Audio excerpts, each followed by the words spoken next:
हाँ बच्चों, हाँ प्यारे देशभक्त बच्चों, क्या आपका भी रफाल और सुखोई जैसे भारतीय वायुसेना के विमान उड़ाने का सपना है? तो आपके सपने को पूरा पूरा करने के लिए हम एयरफोर्स के जो एंट्रेंस एग्ज़ाम है उसका एक सिलेबस, उसका एक कोर्स फिजिक्स आपके लिए लेकर के आए हैं। हमने देखा है कि फिजिक्स वाले पेपर में बच्चे बहुत ज़्यादा डरते रहते हैं एग्ज़ाम को लेकर के, वो एक आध नंबर से रुक जाते हैं हर बार। इसलिए मैंने सोचा है कि जो बच्चे रिपीट कर रहे हैं, एक दो बार पेपर दे चुके हैं, उनके एक्सपीरियंस से, उनके द्वारा जो मुझे बातें बताई गई हैं, उन सारी बातों को याद रखते हुए मैं एक कोर्स मैंने यहाँ पे डिज़ाइन किया है एयरफोर्स की फ़िज़िक्स के लिए, जिसमें फ़िज़िक्स के वो टॉपिक होंगे जो बहुत ही ज़्यादा इम्पोर्टेंट हैं। उसी में मैं आज आपके लिए सबसे पहले थर्मोडायनेमिक का एक टॉपिक लेके आऊँगा, नाम है कैलोरीमेट्री। आपने भी पेपर अगर कभी दिया है तो देखा होगा कैलोरीमेट्री में वहाँ पे सवाल लिखा रहता है एग्ज़ाम में कि अगर पानी से पानी मिलाया जाए, बर्फ़ को पानी में मिलाया जाए या पानी को भाप में मिलाया जाए तो फाइनल टेम्परेचर क्या होगा, या बर्फ़ को पानी में पिघलाने में कितनी हीट लगेगी, या पानी को बर्फ़ में पिघलाने के लिए, पानी को बर्फ़ में लाने के लिए कितनी हीट निकालनी पड़ेगी। इस प्रकार के सवाल सारे इस कोर्स के अंतर्गत आपको सिखाया जाएगा। बहुत ही इंटरेस्टिंग कोर्स है। अगर आपने ये कोर्स सारा देख लिया, और एकदम फ्री ऑफ कॉस्ट है, कोई कॉस्ट नहीं, जीरो कॉस्ट। ये कोर्स स्पेशली एक प्रकार से जो बच्चे मेहनती बच्चे हैं, देशभक्त बच्चे हैं, उनके लिए डिज़ाइन किया गया है। आज हम आपको पढ़ाएंगे कैलोरीमेट्री, हिंदी में बोलते हैं ऊष्मा मापन। ये जो कोर्स होगा हर मीडियम के लिए होगा, चाहे इंग्लिश हो चाहे हिंदी हो। ओके बच्चों, सबसे पहले आज हम लोग यहाँ पे करेंगे कैलोरीमेट्री।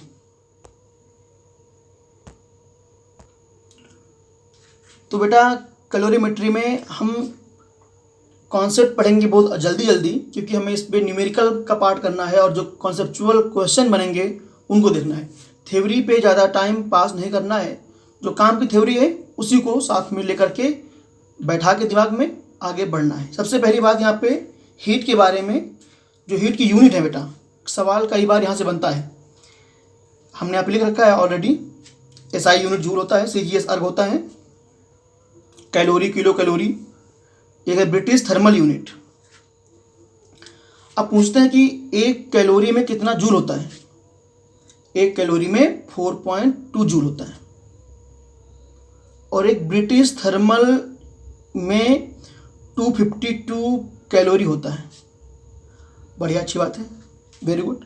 तो एक कैलोरी हीट क्या होती है?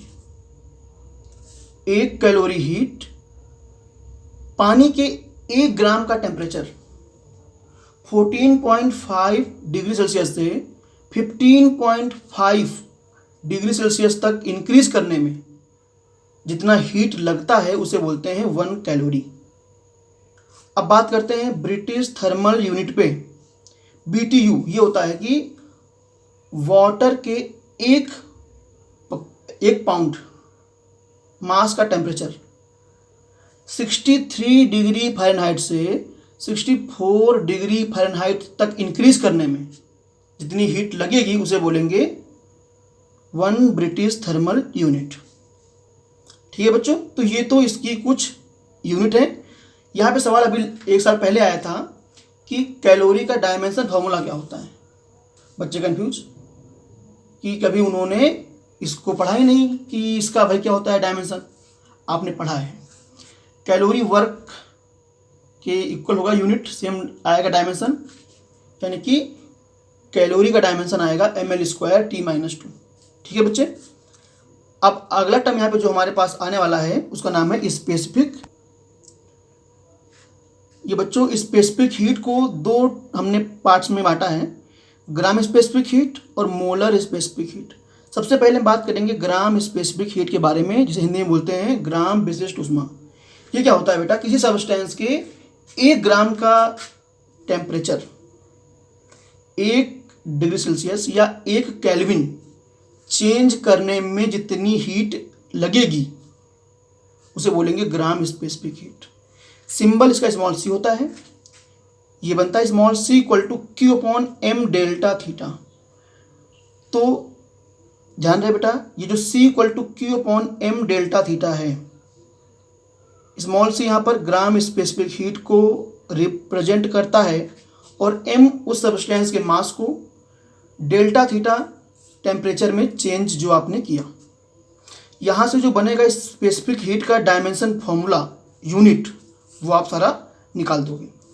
एक बात ध्यान रहे बेटा, अगर आप इस फॉर्मूले को ध्यान से देख रहे हो, small C equal to Q upon M delta theta को, तो यहाँ से क्यू क्या बन जाएगा, क्यू बन सकता है यहाँ से एम सी डेल्टा थीटा। तो जब भी टेम्परेचर चेंज होगा तो हीट का जो फॉर्मूला आप यूज करोगे वो Q equal to M C delta theta होगा। बढ़िया बेटा। अब बात करते हैं हम लोग मोलर स्पेसिफिक हीट पे, मोलर विशिष्ट ऊष्मा के बारे में। ये होता है कि एक मोल, किसी सब्सटेंस के एक मोल का टेम्परेचर 1 डिग्री सेल्सियस या 1 केल्विन चेंज करने में जो हीट लगेगी उसे बोलेंगे मोलर स्पेसिफिक हीट। सिंबल इसका होता है capital C, Q upon mu delta theta. तो अब बच्चे बोलते हैं कि गुरुजी ये जो आपने कहा कि 1 डिग्री सेल्सियस चेंज करो या 1 केल्विन चेंज करो, तो सर ये तो अलग अलग होता है कि दोनों इक्वल कैसे हो गए, है ना।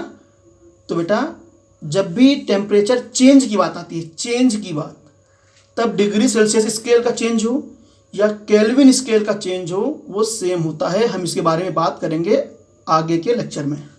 ये आपको भी ध्यान रखना है, या अगर आपको पता है पहले से तो बहुत अच्छा है कि टेम्परेचर चेंज चाहे बेटा स्केल पे हो केल्विन और चाहे वो Celsius, only for these 2 scales temperature change same होता है।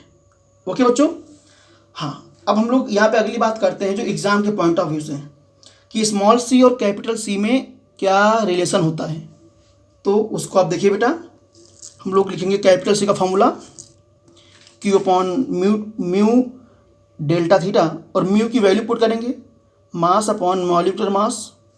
इसको सॉल्व करेंगे तो एम ऊपर जाएगा, ये Q upon M delta theta बन जाएगा स्मॉल सी। तो ये बन गया आपका capital C equal to capital M into small C, है ना। ये बेटा आपको एकदम याद ही होना चाहिए क्योंकि ये फॉर्मूला एग्जाम में डायरेक्ट पूछा जाएगा आपसे कि ग्राम स्पेसिफिक हीट को अगर मोलर स्पेसिफिक हीट से मल्टीप्लाई कर दें, ग्राम स्पेसिफिक हीट को अगर मॉलिक्यूलर मास से मल्टीप्लाई कर दें तो ये मोलर स्पेसिफिक हीट बन जाएगा। ठीक है बच्चों, वेरी गुड। अब बच्चों में समझना है लैटेंट हीट क्या होता है और एक कब यूज करते हैं हम लोग। बेटा लैटेंट हीट का सिंबल कैपिटल एल होता है और ये होता क्या है कि amount of heat require to change the state of unit mass of substance, यानी कि किसी पदार्थ के 1 ग्राम का स्टेट बदलने के लिए जितनी हीट लगेगी उसे उसकी लैटेंट हीट बोलते हैं। जैसे आपको बर्फ, 1 ग्राम बर्फ को 1 ग्राम पानी में बदलना पड़ेगा पहले, तो कितनी हीट आपको देनी पड़ेगी उसे बोलेंगे उसकी लैटेंट हीट। या 1 ग्राम पानी को 1 ग्राम भाप में बदलना है तो जितनी हीट लगेगी उसे बोलेंगे लैटेंट हीट। समझ रहे बच्चों। हाँ, तो यहाँ पे इसका फॉर्मूला बनता है L equal to Q upon M, और यहाँ से जो हीट निकालने का काम आएगा तो Q equal to M L use कर देंगे। ये जो Q equal to M L है आप तब यूज करोगे जब स्टेट चेंज होगा। कब यूज करना है बेटा, जब स्टेट चेंज हो, ध्यान रहे, तभी ये फॉर्मूला यूज करेंगे हम लोग। इसका यूनिट आप लिख लीजिए, अगर डायमेंशन भी आ जाएगा तो आप आराम से कर दोगे। कुछ वैल्यूज है बेटा वो आपको याद रखना है। बर्फ़ की जो लैटेंट हीट है 80 कैलोरी पर ग्राम होती है, यानी कि अगर हमें बर्फ़ के 1 ग्राम का स्टेट बदलना है तो 80 कैलोरी हीट देनी पड़ेगी। या आपको 1 ग्राम पानी को बर्फ़ में लाना है तो पानी से 80 कैलोरी हीट निकालनी पड़ेगी। बात समझ में आ रही पूरी बेटा? बहुत अच्छे। अब ऐसे बात करें अगर स्टीम का, अगर आपको पानी से स्टीम में जाना है ना, भाप में बदलना है पानी को, तो पानी को 1 ग्राम पानी के लिए हमें 536 कैलोरी हीट लगती है। और अगर भाप से पानी में आएंगे तो भाप से 536 कैलोरी हीट निकालेंगे। तो इस प्रोसेस में जो हीट लगती है उसे बोलते हैं लेटेंट हीट ऑफ इवेपोरेशन, यानी वाष्पन की गुप्त ऊष्मा।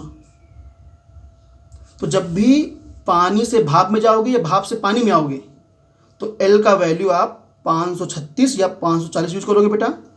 और अगर आप बर्फ़ से पानी या पानी से बर्फ़ में जाओगे तो L का वैल्यू आप 80 यूज करोगे। ये बात एकदम आपको याद ही होनी चाहिए। अब हम बात करेंगे, एक नया कॉन्सेप्ट है थर्मल कैपेसिटी, ऊष्माधारिता, कि कोई वस्तु कितनी हीट एब्जॉर्ब कर सकती है। इसको डिफाइन ऐसे किया गया है कि किसी सब्सटेंस के पूरे मास को 1 डिग्री सेल्सियस या 1 केल्विन टेम्परेचर चेंज करने में, इंक्रीज करने में जितनी हीट लगेगी उसे बोलेंगे थर्मल कैपेसिटी। ध्यान रहे, यहाँ पूरी बॉडी को 1 डिग्री सेल्सियस या 1 केल्विन टेम्परेचर इंक्रीज करना है, तब जितनी हीट लगेगी उसे बोलेंगे थर्मल कैपेसिटी। ये सारी बातें आपको एकदम दिमाग में बढ़िया तरीके से, एकदम विदाउट एनी डाउट याद होनी चाहिए। तो इसका जब बेटा जो फॉर्मूला बनता है थर्मल कैपेसिटी का, पूरी बॉडी का मास और उसकी ग्राम स्पेसिफिक हीट से मल्टीप्लाई करके बनता है। यहाँ पे C की वैल्यू जब पुट करोगे आप तो ये सॉल्व होकर के बन जाएगा Q/Δθ, और यहाँ से इसका यूनिट डायमेंशन आप निकाल दीजिए। This is the thermal capacity, ऊष्माधारिता। अब बच्चों एक टर्म यहाँ पे और मिलता है, इसे बोलते हैं वाटर इक्विवेलेंट, हिंदी में इसे बोलते हैं जल तुल्यांक। ये थोड़ा सा थ्योरेटिकल समझने का कॉन्सेप्ट है, बहुत ही आसान है, एकदम आसान सी चीज़ है, बस शब्दों का हेर फेर है। आप लोग अच्छे बच्चे हैं, बहुत समझदार बच्चे हैं, काफ़ी आसानी से इसे समझ जाएंगे। करना क्या होता है यहाँ पे, ध्यान से सुनो बेटा। जिसे आपसे कहा गया कि लोहा है ना, लोहा आयरन, हमें कुछ आयरन का टेम्परेचर 1 डिग्री सेल्सियस इंक्रीज करने में जितनी हीट लगी उतनी ही हीट से पानी का कितना weight 1 degree Celsius temperature raise करेगा। जो पानी का वेट होगा उसे लोहे का वाटर इक्विवेलेंट बोलेंगे। बेटा क्या मतलब कहने का है कि किसी सब्सटेंस का वाटर इक्विवेलेंट क्या होता है। आप बताओगे कि सर किसी सब्सटेंस के 1 सेल्सियस टेम्परेचर रेज करने में जितनी हीट लगेगी उतनी हीट से पानी का जितना मास का टेम्परेचर 1 सेल्सियस या 1 केल्विन इंक्रीज होगा वो उस सब्सटेंस का वाटर इक्विवेलेंट कहलाएगा। वाटर इक्विवेलेंट का जो फॉर्मूला होता है बेटा, उसका मास उस सब्सटेंस का और उसकी स्पेसिफिक हीट से मल्टीप्लाई करके बन जाता है। इसका जो ऐसा यूनिट है, अब ये बनेगा kg, ध्यान रहे बेटा, क्योंकि पानी का मास है। अब ध्यान रहे कि thermal capacity of a body and its water equivalent are numerically equal. आप देख सकते हो बेटा, यही थर्मल कैपेसिटी है और यही आपका वाटर इक्विवेलेंट है ना। तो ये बातें आपको याद होनी चाहिए। अब हम बात करते हैं यहाँ पे कि आप पानी को बर्फ़ में कैसे बदलोगे या बर्फ़ को पानी में कैसे बदलोगे, उसके लिए कितने स्टेप होते हैं और कैसे कार्यक्रम बनता है। देखो बेटा, तो चेंज ऑफ स्टेट, हमारे पास सवाल दे रखा है आपको कि 100 सेल्सियस का वाटर है, उसे 0 सेल्सियस की आइस में चेंज करना है, तो कितने स्टेप लगेंगे, कैसे कैसे ये चेंज आएगा। आराम से देखो बेटा, सबसे पहले 100 सेल्सियस के वाटर को हम लोग 0 सेल्सियस के वाटर में लाएंगे।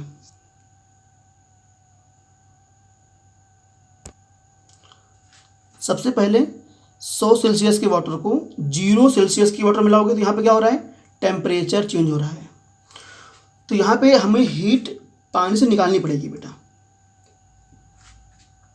फिर जब ये 0 सेल्सियस का पानी बन जाएगा तो इसे 0 सेल्सियस की आइस में चेंज करेंगे। यहाँ पे स्टेट का चेंज होगा। और देखो जब स्टेट चेंज हो रहा है तब टेम्परेचर कांस्टेंट है, और जब टेम्परेचर चेंज हो रहा है तब स्टेट कांस्टेंट है, यानी कि अवस्था समान है। अब आपसे पूछा गया कि भैया यहाँ पे जो 100 सेल्सियस का वाटर है इसको आपने जब 0 सेल्सियस के पानी में बदला तो आपने कितनी हीट निकाली, तो आप बोलोगे Q = mc डेल्टा थीटा से।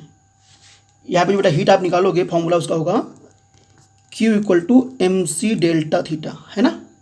और यहाँ पे बेटा स्टेट जहाँ बदल रही है यहाँ पे आपका आएगा Q = ml। ध्यान रहे बेटा। तो ये इस प्रकार से आप पूरी हीट भी पता कर सकते हो कि कितनी हीट आपने निकाली 100 सेल्सियस के वाटर से 0 सेल्सियस की आइस बनाने में। 2 स्टेप यहाँ पे लगे।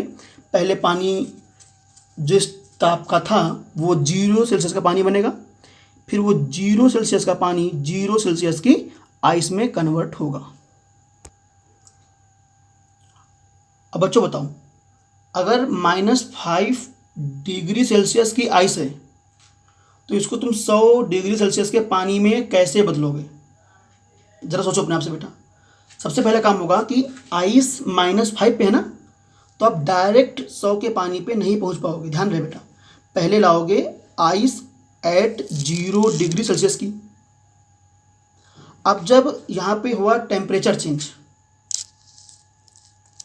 और अब ये जब 0 सेल्सियस की आइस बन गई तब ये बनेगा 0 सेल्सियस का पानी।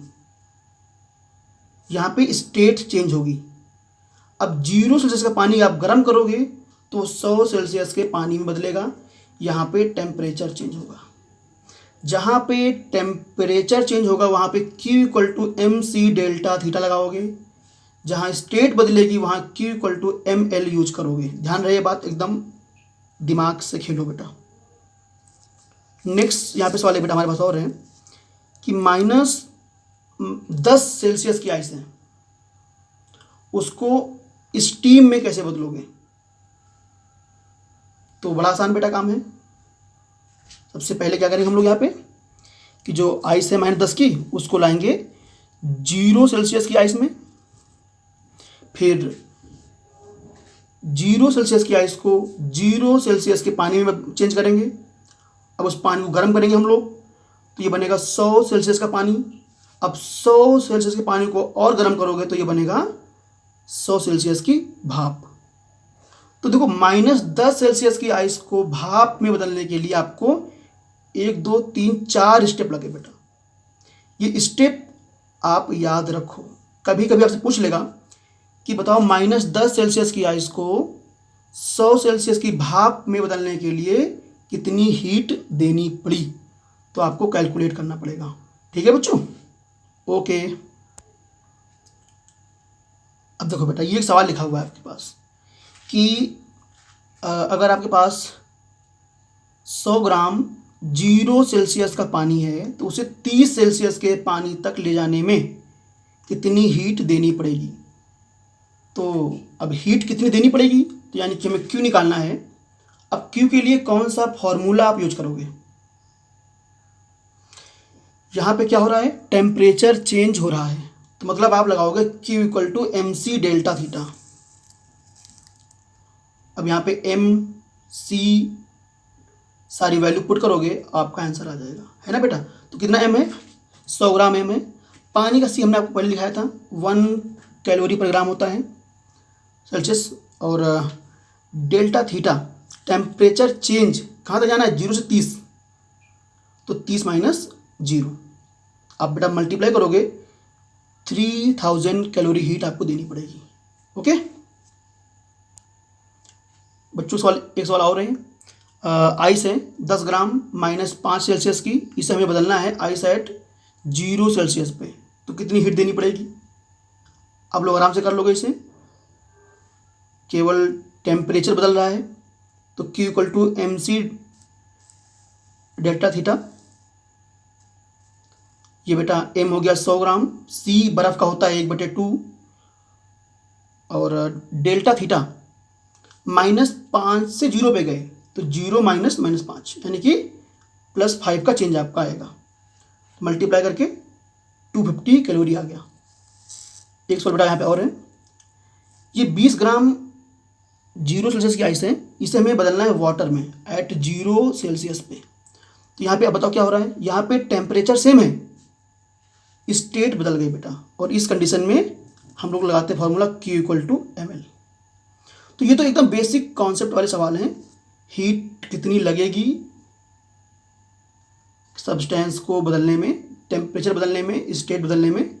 अब हम लोग अगले लेक्चर में करेंगे प्रिंसिपल ऑफ कैलोरीमेट्री के क्वेश्चन, कि आइस को मिलाया पानी में, फाइनल टेम्परेचर क्या होगा, पानी मिलाया 2 डिफरेंट टेम्परेचर का, फाइनल टेम्परेचर क्या होगा, उस पर काम करना है बेटा हमें। हाँ, ये सारा उसके लिए बेसिक है, एकदम फंडामेंटल है उसके लिए ये। तो ये आप सारा याद कर लो, सारे फॉर्मूले याद कर लो। हम अगले लेक्चर में मिलेंगे प्रिंसिपल ऑफ कैलोरीमेट्री के साथ। जय हिंद बच्चों।